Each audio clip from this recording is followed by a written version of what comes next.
let's dive deeper into IPv6 unicast addressing. So this is just a discussion on unicast addressing right now. We have 3 different types of unicast addresses. Number 1 is the global address. So what is the global address for? The global address is the address that you will receive from your service provider, a regional registry, who originally received it from IANA, the Internet Assigned Numbers Authority. And this is the type of address that is readable on the internet.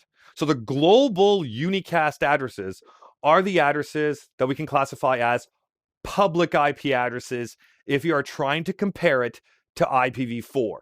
So with IPv4, we had public addresses. You can classify global unicast addresses as public IPv6 addresses if you want to. But the real name is global unicast addresses, readable on the internet. So the ultimate goal really in this world is to give every single device a global unicast address. If every device has a global unicast address, then we will have true end-to-end IPv6 to IPv6 communication between every single device in this world. Now, we do have what are known as site addresses for unicast. They are unique local unicast addresses. And maybe you've heard of the site unicast address in the past. Well, that was deprecated, meaning it's no longer available because of the way they tried to implement it, because of the way that they tried to restrict it in certain ways. There was just a lot of conflict that was going on between the industry and developers and testing. They decided, let's scrap that idea and we'll reintroduce something called the unique local unicast address. So for those of you who are familiar with the site local unicast address, it's gone. It's now the unique local unicast address, completely different. But what this is very similar to, if you want to try and do a comparison, is our IPv4 private IP address range. That's right. You know that private IP address range, the RFC 1918 addresses, the 10 network, the 172.16 through 172.31 address range, and then our 192.168 range, right? That's what these are like. These are unique local unicast addresses. They are routable inside your organization, not routable on the internet. So if you're using unique local unicast addresses for your organization, it means that you will have to translate these addresses to a global unicast address in order to communicate on the internet.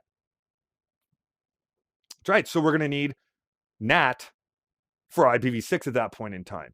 But I want you to remember, our goal is to try to get rid of NAT. Our goal is to try and get rid of NAT. So we should really be deploying global unicast addresses everywhere to all those devices that we want to have internet connectivity for. But with devices that don't need internet connectivity, that just need to be accessed from inside of our networks, we might want to go with a unique local unicast addressing scheme, so that way we don't have to worry about those devices being accessed from the internet. So what you might want to do for your routers and your switches and your and any other management devices that will not need internet connectivity, then why not give them unique local unicast addressing? So that way you don't have to worry about them going to the internet or being able to even communicate with the internet unless you deploy network address translation. But end stations, mobile devices, we're going to need global unicast addresses on them because they want to go to the internet. They really do.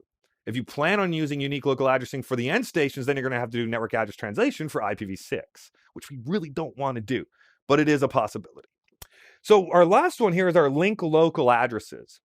Link local unicast addresses are automatically assigned to every single device. Every single device gets one of these. Why? Well, it's for local communication on your link. So inside of your local area network. Why do we need that? Well, we have various services and features and functions for IPv6 that rely on this link local unicast address.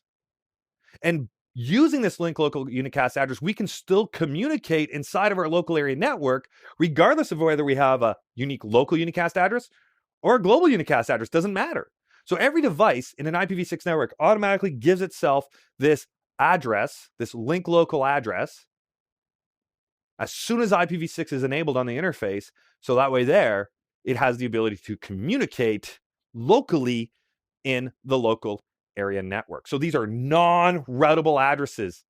at all, period. Not routable inside your organization, not routable on the internet, not routable anywhere at all. So you could think of these, if you're trying to compare it to IPv4, to those APIPA addresses, the automatic private IP addressing, the 169.254/16 range of addresses. Well, you can kind of think of it like that. However, with IPv4, we only received an APIPA address if we couldn't contact the DHCP server. Whereas in this case, we all get link local addresses no matter what. They're automatically generated, and they're going to be used extensively with IPv6 for that link local communication. Whereas with the APIPA addresses, we only use them if we couldn't contact the DHCP server.